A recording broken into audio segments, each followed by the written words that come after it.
So even if you know absolutely nothing about grape varieties or regions of the world, there's a little clue on the label that you can use to orient yourself to style.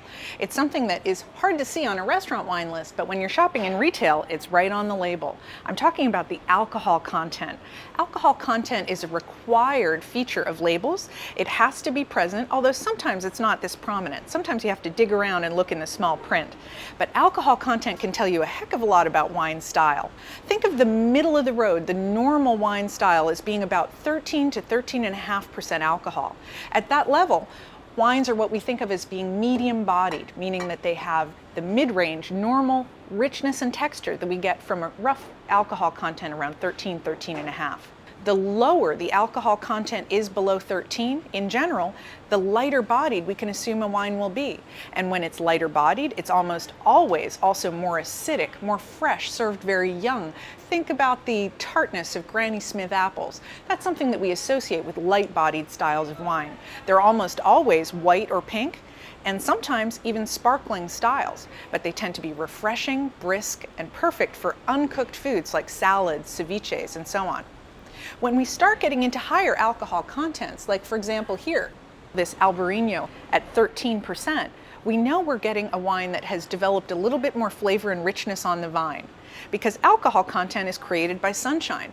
More sunshine gives the grapes more sugar in the grapes gives the wine more alcohol, and that gives us more richness of texture as well as more flavor development.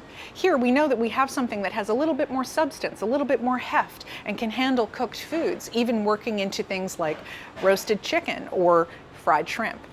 But it's not just alcohol content that we can use to orient ourselves in the wine store. Believe it or not, the artwork on the sticker can tell us quite a bit too. For example, if I looked at these two bottles, both from northern Spain, I would be able to guess something about the stylistic difference between the two, just looking at the artwork on the label. The one here on the left, the Vega Sindoa, looks much more modern. It's got colorful artwork, high design. The one on the right is very classic, an old school label that shares a lot of features with the way this wine probably looked 50 years ago. So I can guess that the one on the left here is going to be a more modern, fruit-forward style, something designed to appeal to a California palate, to have a little more in common with those New World styles. Whereas the one on the right is more a classic, traditionally made wine, one that is designed to taste at its best with food at the table, and might seem a little too sharp, a little too dry, maybe even a little too acidic and earthy when you taste it by itself. And again, that's something we can tell just by looking at the label.